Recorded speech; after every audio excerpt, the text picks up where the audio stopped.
Olá, aqui é o Renzo Nutitelli falando do Renzo Procast.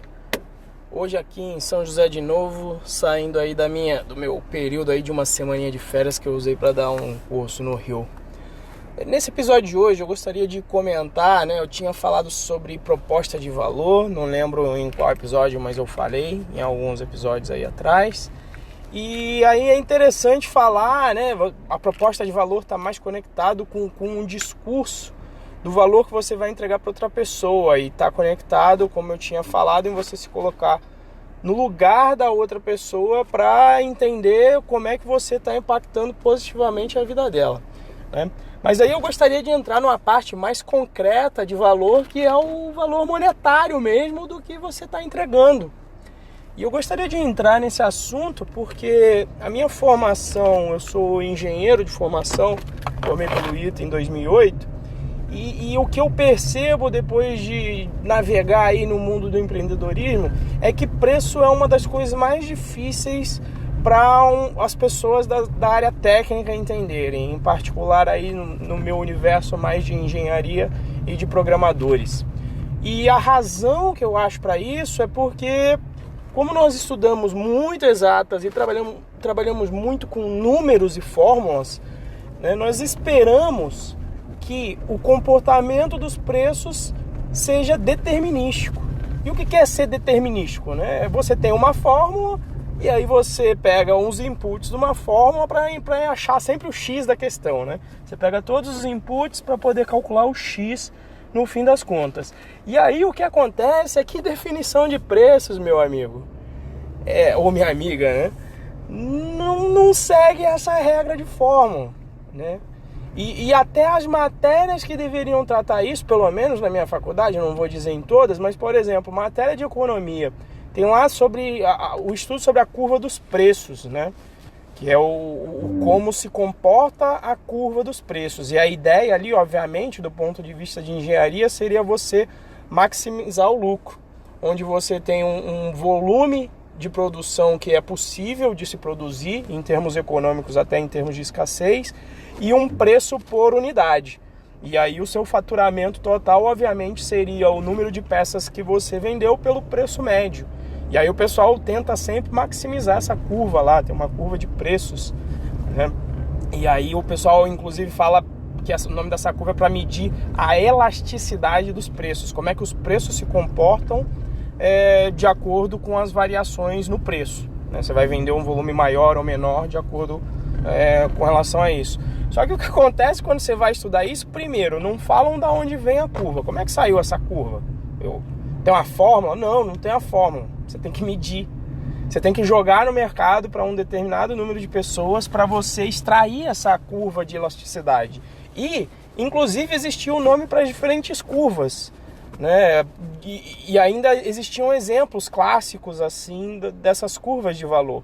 Por exemplo, a mais clássica, Quanto maior o valor por unidade você comprar, a tendência normal seria você vender um volume menor. Esse é o que tem muito na cabeça das pessoas, Aumentou o preço, diminuiu o volume. E a lei aí, praticamente respeitando a lei de oferta e procura, que é o que a galera mais ou menos conhece, E como fornecedor, quando você está numa curva dessa, a regra aqui é bem clara de definição de preço. Você vai jogando um preço de forma que consuma todo o teu estoque. Se a demanda está muito grande e o teu estoque está acabando muito rápido, o que você vai fazer? Você vai aumentar o preço, obviamente, porque isso vai maximizar o teu lucro, porque se está acabando o teu estoque é porque muita gente está querendo. Por outro lado, se está sobrando estoque, significa que possivelmente o preço que você está praticando não é o suficiente para você descartar aquele estoque, descartar não, mas vender, desovar, às vezes o pessoal fala, quando está sobrando estoque você quer desovar, Inclusive quando você vê aí no mercado de roupas, quando está passando estação e eles não têm mais não vislumbram que vão vender mais um determinado tipo de produto, eles fazem uma promoção com preço abaixo para vender tudo isso.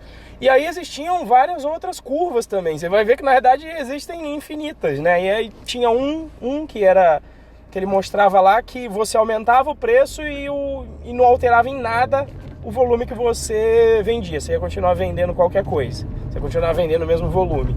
E aí um exemplo que se dava para esse tipo de produto, não que sejam só essas categorias, tá? Mas um exemplo que se dava disso são produtos de pequeno valor. Então uma bala, um fósforo, tipo, se custar 15 centavos, 1,50 e tal, você não vai deixar de comprar, sabe? Às vezes você dobra o valor e continua vendendo a mesma coisa, porque dentro do orçamento do indivíduo que está comprando aquele produto, é irrisório, é tão irrisório que ele, sei lá, nem olha o preço. Então uma variação de preço não vai alterar a demanda.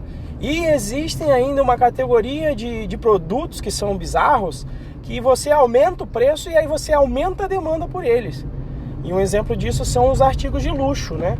Os carros de luxo, joias e etc. Quanto mais caro, é capaz de você vender mais, porque você passa mais a ideia de exclusividade. Então, esse tipo de comportamento, e não tem fórmula, né? Aí chega no outro ponto que não tem fórmula.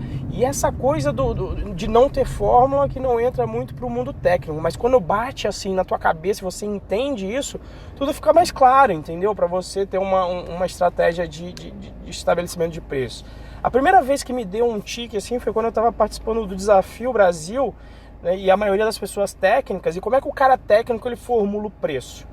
Ele, em geral, pega o custo para ele produzir aquele produto ou serviço e etc. E aí joga uma porcentagem em cima, né? E aí teve um cara na plateia, foi até o Desafio Brasil na FGV, que ele falou, perguntou pro cara, quanto que é o custo de uma coisa? Qual que é o preço de uma coisa? Aí o cara falou, não, aqui eu coloquei a porcentagem, peguei o custo. O cara falou, não, o custo é o valor que o cliente está disposto a pagar. O custo não, o preço. O preço e o valor de uma coisa é quanto o cliente está disposto a pagar.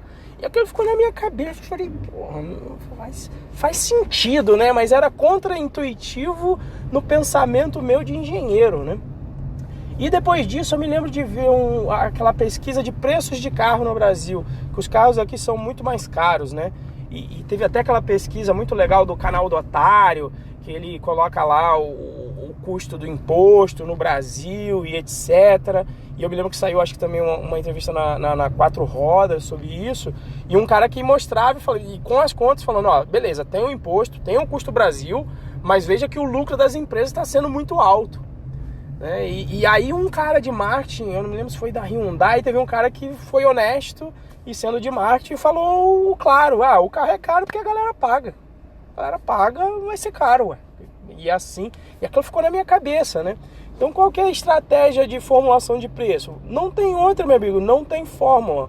Você vai ter que pensar na sua proposta de valor e testar, colocar um valor no mercado e ali brincando, eu digo, coloca um pouco mais para cima, coloca um pouco mais para baixo, até que depois de um, digamos, período histórico, você de repente vai levantando a tua curva de preço para realmente maximizar o teu faturamento baseado no valor médio do teu produto. E inclusive essa coisa do valor, né? Às vezes o pessoal, qual que é o valor justo das coisas? Cara, não existe valor justo. O valor justo é o quanto o cara está disposto a vender e o quanto o comprador está disposto a comprar. Isso é o valor justo. Não tem essa. E é engraçado porque eu estou estudando também um pouco de economia, por curiosidade, economia ali, eu estou lendo o Ação Humana, do Von Mises. E, inclusive, a definição de valor é essa. Fala, as pessoas dão um valor subjetivo, depende de cada um. E ele dá N exemplos bacanas, assim, exemplos muito claros. Ele fala, um vendedor de maçã que tenha muita maçã, de repente ele tá afim ele tem 5 maçãs e ele troca por 2 peras. Por quê? Porque ele tem maçã e aí a quinta ou a quarta e a quinta maçã para ele já não tem um valor tão grande quanto as 3 primeiras, porque ele já está cansado de comer aquilo, então ele não tem não dá o valor. Para ele seria mais interessante ele trocar 3 maçãs por uma pera, e isso é arbitrário, né? É arbitrário porque depende do valor que esse cara que tem as maçãs dá para aquilo, né? E tem a ver, inclusive, o valor das coisas com um valor no sentido mais pessoal, né? Com seus valores e crenças. Então, por exemplo, eu sei que um valor muito forte meu é família. E eu vejo que várias coisas conectadas à família, para mim, têm mais valor que coisas que não estão conectadas. Então, por exemplo, eu não dou tanto valor para carro, né? Eu até, se não fosse meus filhos terem nascido agora, eu fiz a experiência de ficar andando 3 meses de Uber. Então eu não dou valor para carro. Mas eu sei que conectado com a coisa da família, eu gosto muito de casa, sabe? Então eu adoro ver aquelas, em vez de gostar de ver revista das 4 rodas, eu curto ver, sei lá, Casa e Companhia? Esqueci agora. Mas aquela revista que tem lá todas as casas, eu fico babando lá nas casas e aquelas coisas de arquitetura e tal. Então inclusive o valor então concreto que as pessoas dão para as coisas depende do valor pessoal, né? Do valor das crenças, dos princípios das pessoas. E isso tudo é subjetivo. Então, tanto o valor concreto das coisas quanto o valor que as pessoas têm é subjetivo. Então, por conta disso, não tem como você ter essa fórmula aí que não seja aí testando o mercado. Beleza? Então, a conclusão aí é o seguinte, meu amigo. Se você tá esperando e achando, estudando qualquer coisa sobre preço, esperando ter uma fórmula para definição de preço, você está garoteando, cara. Você não está sendo um profissional. É isso aí.